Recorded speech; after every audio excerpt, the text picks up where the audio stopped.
व्यापारिक सेल या बैटरिया या इसको व्यापारिक बिजनेस वाला सेल। तो आप लोग देखिए जी घर में तोड़ता है सेल को, मिले कि नहीं क्या? बड़ा वाला सेल रहता है तो ज़्यादा अच्छे से मिलता है। हाँ देखिए कैसे सही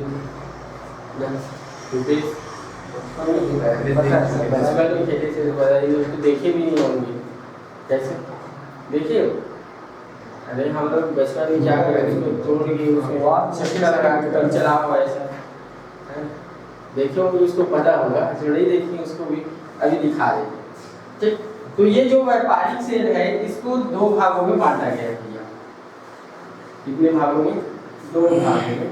एक होता है आपका प्राथमिक सेल, प्राथमिक सेल। दूसरा होता है आपका द्वितीयक सेल, द्वितीयक सेल। इसमें ज्यादा अंदर से क्वेश्चन आता नहीं है। एक नंबर क्वेश्चन बनता है यहाँ से, प्राथमिक सेल कौन कौन से हैं और द्वितीयक सेल कौन कौन से हैं, या प्राथमिक सेल किसे कहते हैं और द्वितीयक सेल किसे कहते हैं। बस यहाँ से क्वेश्चन आता है। खैर हम डिटेल में अध्ययन करेंगे, ऐसा नहीं है, बस आपको इसका उदाहरण आपको याद रखना। प्राथमिक सेल किसे कहेंगे बेटा? तो प्राथमिक सेल ऐसा सेल होता है जिसको एक बार ही हम चार्ज कर सकते हैं, दोबारा चार्ज नहीं कर सकते, यानी कि ये क्या होती है? अनुत्क्रमणीय विधियां। प्राथमिक सेल किसे कहेंगे? तो प्राथमिक सेल वह सेल होता है जिसको हम एक बार चार्ज करते हैं, दोबारा चार्ज नहीं कर सकते, एक ही बार उपयोग कर सकते हैं। अब ऐसे सेलों का आप लोग उदाहरण बताएंगे, उसी सेल को आपके एग्जाम में पूछा जाता है। घड़ी का सेल, रिमोट का सेल,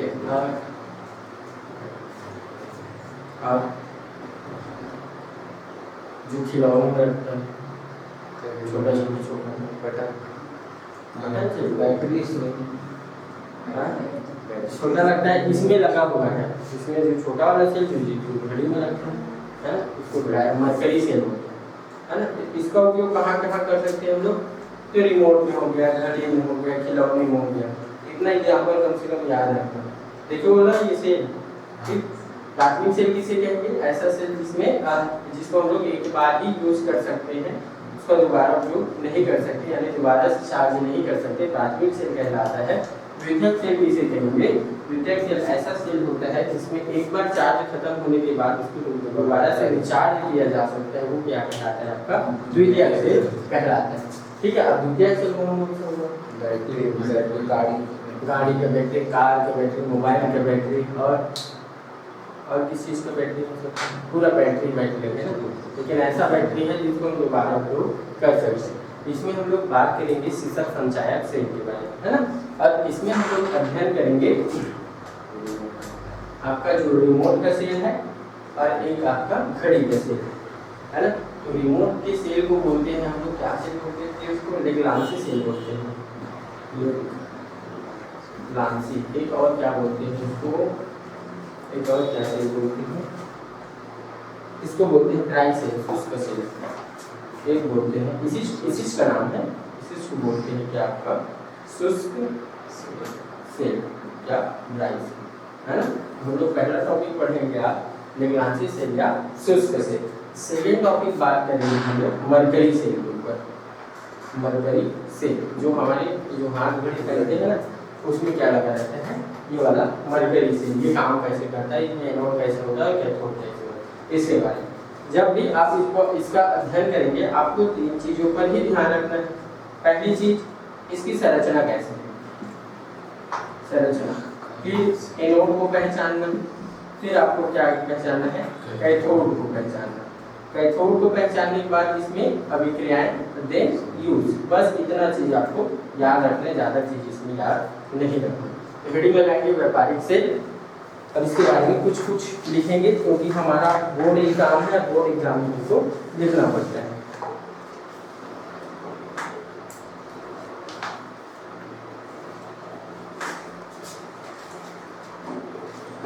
लिखो तो इसके बारे में व्यापारिक सेल को, व्यापारिक सेल को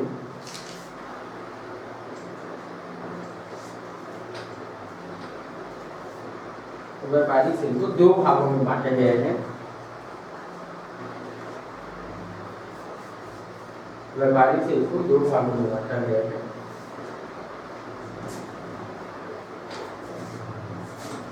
व्यापारिक सेल को दो भागों में बांटा गया है। पहला आपका प्राथमिक सेल, पहला आपका प्राथमिक सेल, दूसरा आपका द्वितीयक सेल। पहला आपका क्या? प्राथमिक सेल, दूसरा आपका द्वितीयक सेल। हो गया जी। व्यापारिक सेल मतलब जिसको हम लोग बेच कर प्रॉफिट कमा सके, है ना, किसी भी चीज़ को बेच कर हम लोग प्रॉफिट कमा, जैसे आपको पैसा कमाना है ना, तो पैसा कमाने के लिए जो भी चीज़ को बेचेंगे, वैसे जो बिजनेस में यूज़ किए जाते हैं वो बेच रही है, उसका हम लोग देखने जा रहे हैं, करने जा रहे हैं। तो फर्स्ट हेडिंग लगाएंगे प्राथमिक सेल। प्राथमिक सेल, प्राथमिक सेल, प्राइमरी बैटरीज।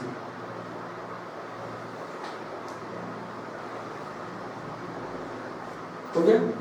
देखो इसके बारे में, प्राथमिक सेलों में, प्राथमिक सेलों में, प्राथमिक सेलों में, प्राथमिक सेलों में अभिक्रिया केवल एक ही दिशा में, प्राथमिक सेलों में, प्राथमिक सेलों में अभिक्रिया केवल एक ही दिशा में संपन्न होती है।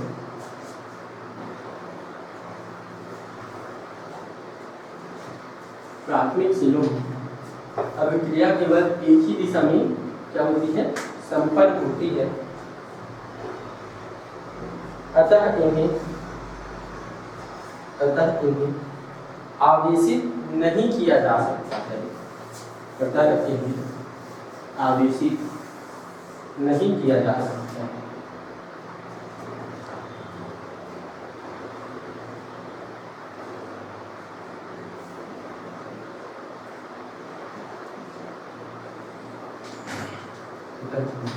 आवेशित नहीं किया जा सकता है।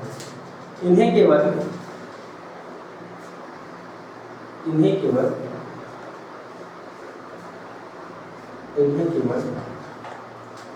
एक बार उपयोग किया जा सकता है। इन्हें केवल एक बार उपयोग किया जा सकता है। इन्हें केवल एक बार उपयोग किया जा सकता है। इन्हें केवल एक बार उपयोग किया जा सकता है। ठीक है। अतः यह अनुत्क्रमणीय होती है। अतः यह अनुत्क्रमणीय होती है। अब देखो भाई, इसको रटना वटना नहीं है किसी को, है ना, ये अपने मन से एग्जाम में देकर आना है। प्राथमिक सेल क्या है? तो क्या देखोगे, यह केवल एक ही दिशा में क्या होता है? संपन्न होता है। अर्थात इनको आवेशित नहीं किया जा सकता। इसका एक बार यूज किया जा सकता है ना, तो एक ही बार चार्ज किया जा सकता है। यह अनुक्रमणीय अभिक्रिया। ठीक, उदाहरण में लिखना। उदाहरण, शुष्क सेल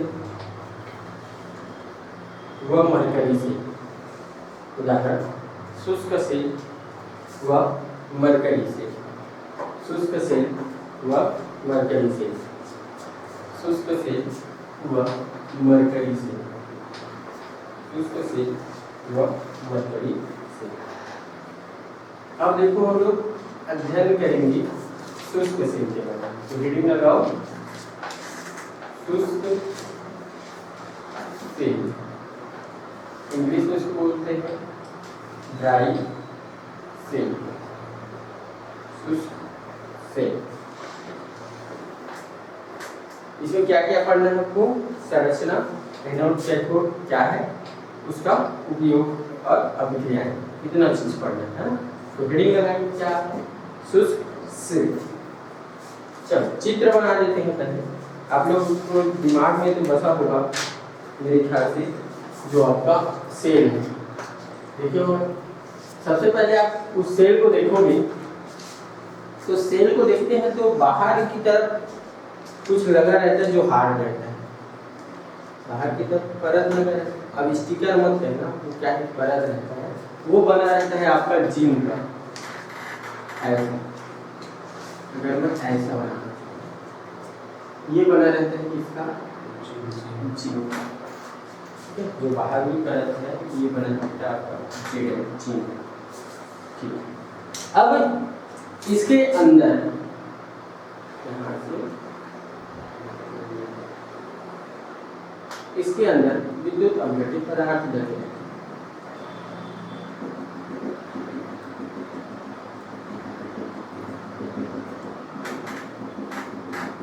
ये होता है आपका NH4Cl का। ठीक, सही। अब इसके अंदर यहाँ से लगा रहता है आपका जो सेल वाला चक्का दिखता नहीं, सेल वाला चक्का ये जो काला काला रहता है ना, ऐसे रहता है।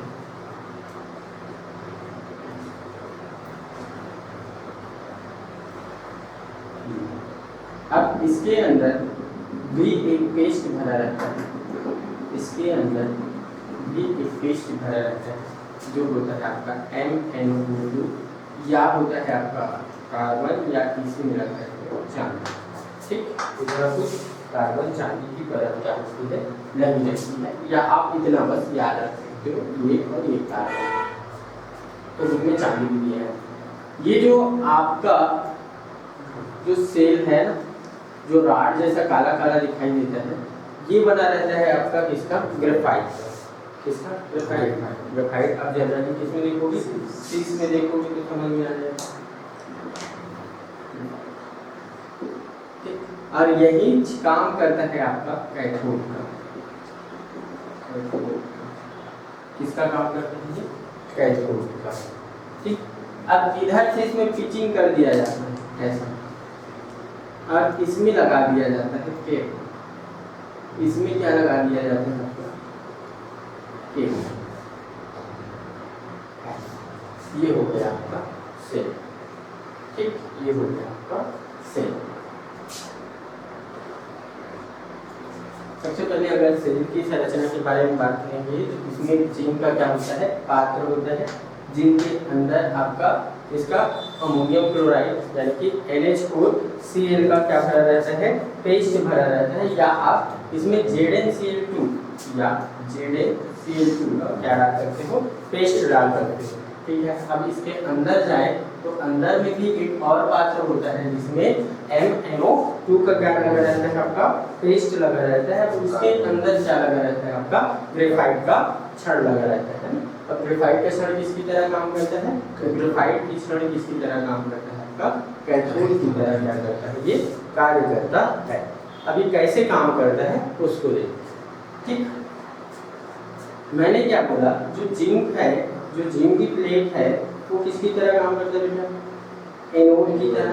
बोला किसकी तरह काम करता है, एनोड। अब एनोड में क्या होता है,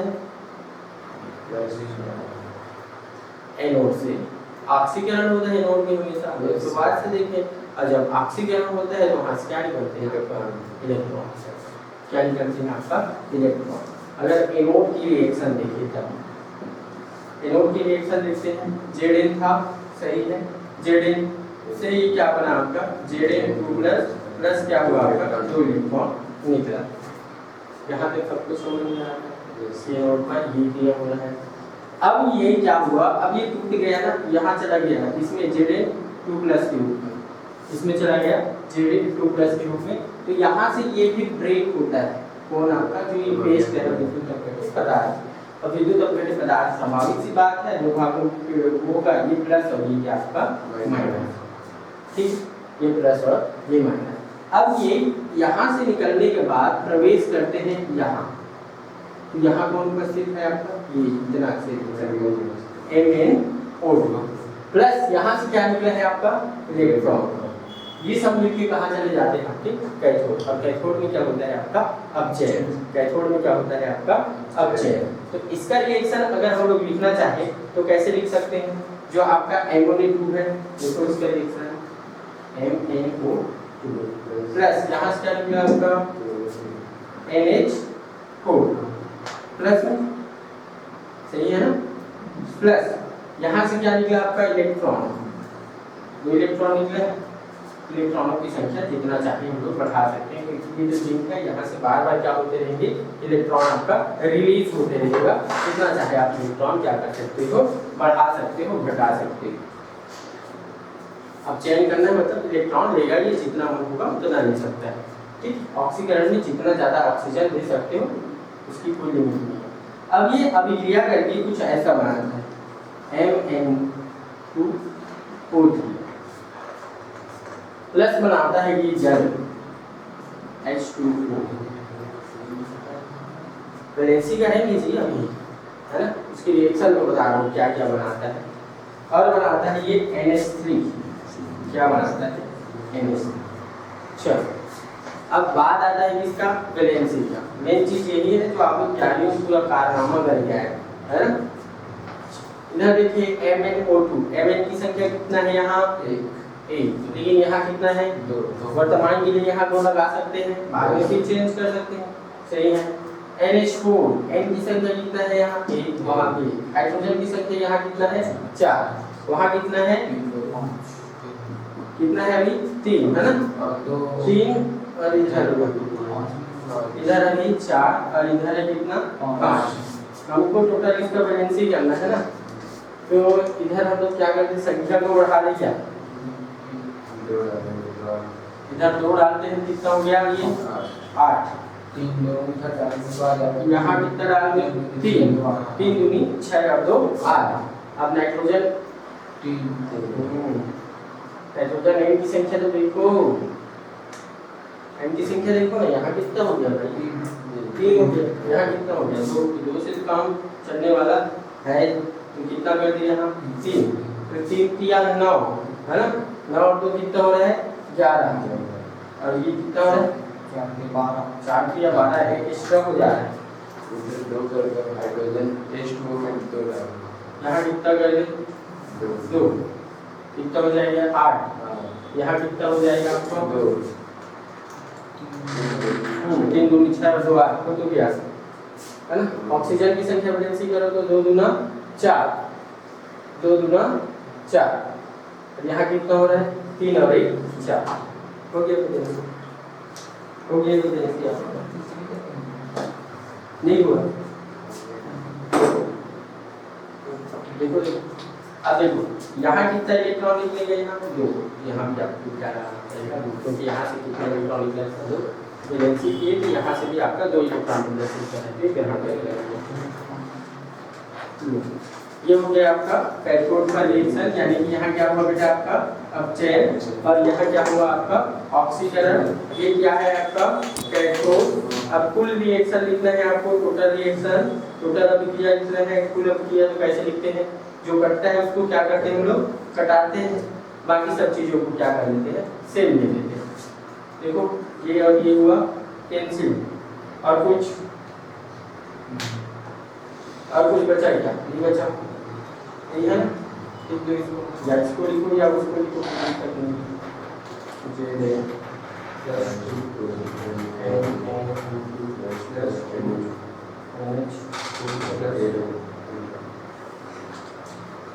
क्या है आपका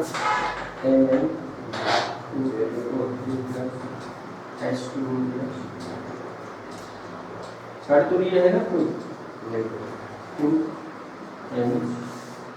ये है आपका कुल रिएक्शन। अब इसका आता है क्या आपका उपयोग। ये उपयोग आपको जानते हो कहाँ है, ये जिंक कहाँ का है, ये तो लिखा हुआ है। अच्छा ये साइड पे नहीं लिखा, ठीक। अब इसमें क्या क्या लिखना था आपको, पहली बात संरचना को वर्णन, उसकी क्रियाविधि। तो संरचना देखिए, संरचना में क्या किया, सबसे पहले हम लोग एक जिंक का क्या लिए प्लेट लिए, जिंक के प्लेट के अंदर हम लोग पहले क्या डाले, उसमें NH4Cl, ठीक है। उसके बाद एक और प्लेट लगाए, और एक और प्लेट लगाने के बाद क्या डाले उसमें MnO2, ठीक है। उसके बाद हम लोग क्या किए, उसमें लगाए अपना इलेक्ट्रोड, यानी कि इसके इलेक्ट्रोड कहा जाए ग्रेफाइट का एक छड़ डाले, जो किसकी तरह काम करते हैं आपका कैथोड। सबसे पहले मैं बताया हूँ कि जिंक में क्या होता है आपका ऑक्सीकरण, जिंक में ऑक्सीकरण होगा मतलब वो किसमें टूटेगा, Zn2+ आयन के रूप में, मतलब वहां से क्या निकला आपका 2 इलेक्ट्रॉन, है ना। अब 2 इलेक्ट्रॉन निकला तो वहां से आपका बैठा है कौन, आपका NH4 और Cl। तो NH4 क्या होगा, बीच से क्या होगा आपका ब्रेक होगा, ठीक है, बीच से ब्रेक हुआ और उधर चले जाते हैं दोनों रिएक्शन करने के लिए किसके पास, MnO2 के पास, ठीक, जो यहाँ लिखे हैं यहाँ, ये हुआ आपका MnO2, ठीक। यहाँ से क्या आपका NH4, यहाँ से क्या आपका 2 इलेक्ट्रॉन मिलकर क्या हो जाते हैं यहाँ से अब चेंज होकर ये वाला क्या कहते हैं कंपाउंड। बस इतना ज़्यादा डीप में आपको जानना नहीं है। उपयोग क्या है इसका, उपयोग क्या है आपका वही है, ये वाला सेल बड़ा सेल है ना, शुष्क सेल आपका बड़ा सेल मतलब रिमोट वाला सेल, इसका उपयोग कहाँ कर सकते हैं, घड़ी में करते हैं ना, दीवार घड़ी में दिया, और कहाँ कर सकते हैं, खिलौने में, है ना, और कहाँ टार्च में, और कहाँ टेप रिकॉर्डर, और कहाँ बड़े वाले कैलकुलेटर में भी लगा रहता है ना। तो इतना चीज है। चलो इसके बारे में लिखो तो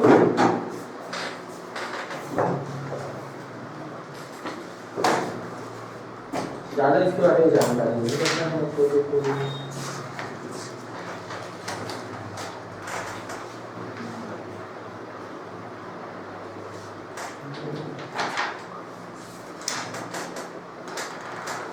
चलो देखो वीडियो लगाओ। देखो क्वेश्चन पूछा जाता है शुष्क सेल का सचित्र वर्णन कीजिए, बहुत पुराना क्वेश्चन है, शुष्क सेल का सचित्र वर्णन कीजिए। लिखो इसके बारे में, जल्दी जल्दी लिखो, लंबा है। हेडिंग लगाओ शुष्क सेल, एरो करो, लिखो इसका उपयोग, शुष्क सेल का उपयोग, लिखो इसका उपयोग टार्च, रेडियो, खिलौने, कैलकुलेटर आदि में किया जाता है। इसका उपयोग टार्च, खिलौने, रेडियो, कैलकुलेटर आदि में किया जाता है।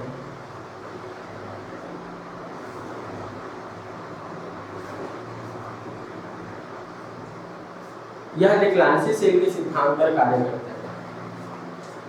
यह लेक्लांसी सेल के सिद्धांत पर कार्य करता है।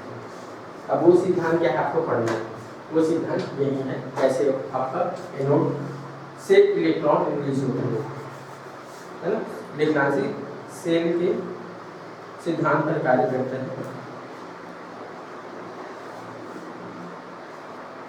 लिखो इसके बारे में आगे। शुष्क सेल में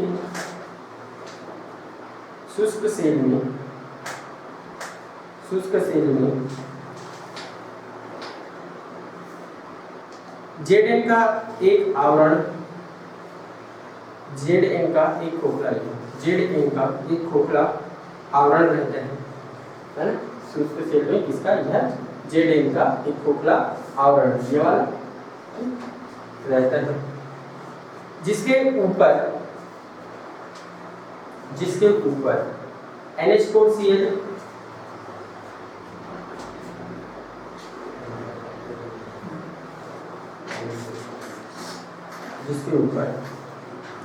NH4Cl और कम मात्रा में ZnCl2 और कम मात्रा में ZnCl2 और कम मात्रा में ZnCl2 का बना पेस्ट लगा रहता है,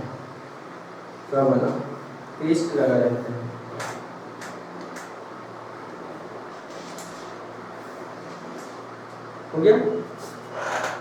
जिंक सिलेंडर एनोड की तरह कार्य करता है। जिंक सिलेंडर एनोड की तरह कार्य करता है।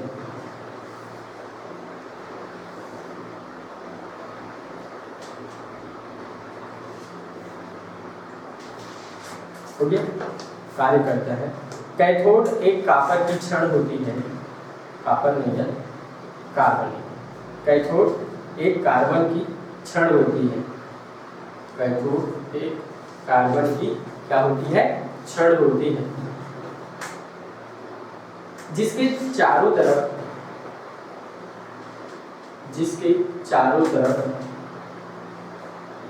किसका पेस्ट भरा रहता है, MnO2 का, जिसके चारों तरफ MnO2 तथा कार्बन का चूर्ण भरा रहता है, ऐसे लिखे यहाँ कार्बन MnO2 कार्बन का चूर्ण भरा है तथा कार्बन का चूर्ण भरा रहता है।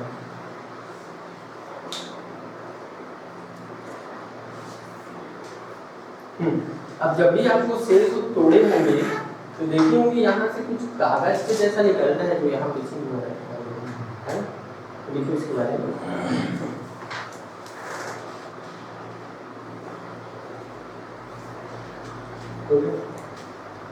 जस्ते के वो लिखा जिंक के है ना, जिंक के खोखले आवरण के ऊपर, जिंक की खोखले आवरण के ऊपर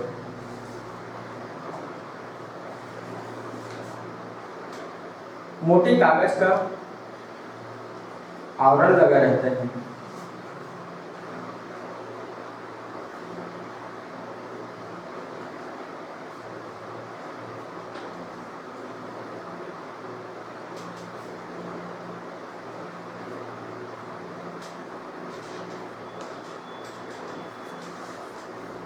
हो गया, आवरण लगा रहता है जो लीक प्रूफ की तरह कार्य, मतलब वहां से पदार्थ बाहर नहीं, जो लीक प्रूफ की तरह कार्य करता है।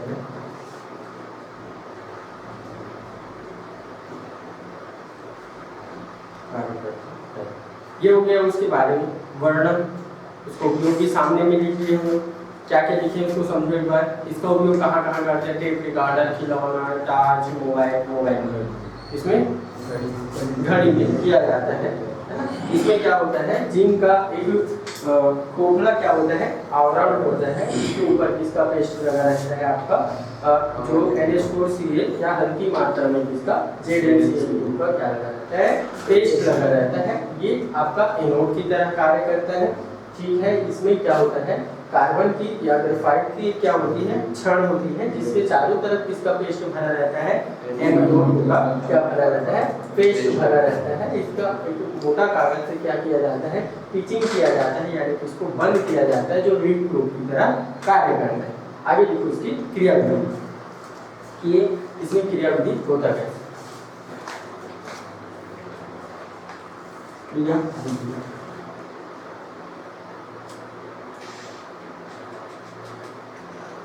देखो जब सेल कार्य करता है, जब सेल कार्य करता है, जब सेल कार्य करता है,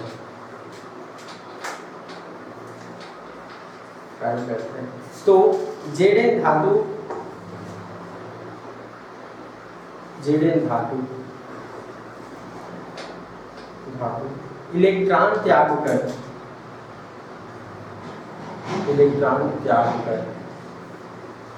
Zn धातु इलेक्ट्रॉन त्याग कर Zn2 प्लस आयनों के रूप में, Zn2 प्लस आयनों के रूप में, Zn2 प्लस आयनों के रूप में विद्युत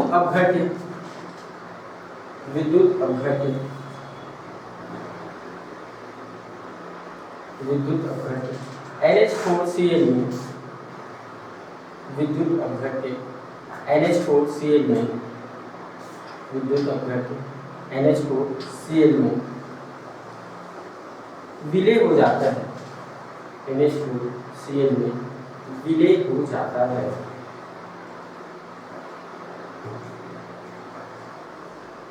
इलेक्ट्रॉन बाह्य परिपथ में गमन करते हैं, इलेक्ट्रॉन बाह्य परिपथ में गमन करते हैं।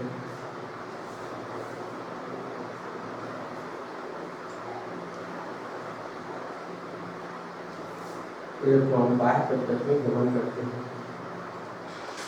ओके।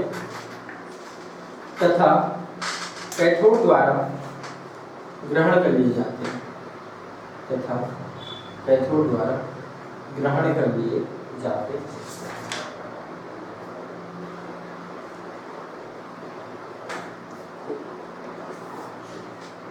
हो गया,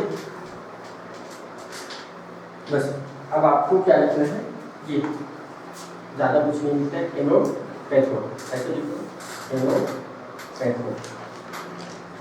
आपको इसमें काटना नहीं है ना, एग्जाम हॉल में ऐसा काटना नहीं है आपको, बस प्रदर्शित करना है।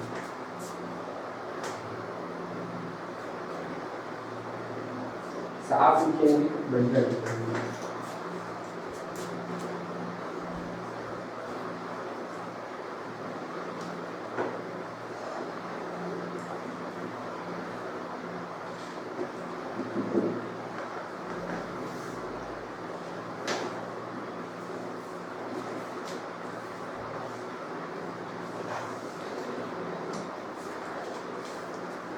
आप लोगों के लिए अच्छी बात है, जो फिजिक्स सर पढ़ाते हैं वो अधिकारी है ना, अधिकारी से आप लोगों का पढ़ाई है, ये चीज़ बेहतर है। आपको अदर सब्जेक्ट के बारे में जानकारी मिलेगी, है ना।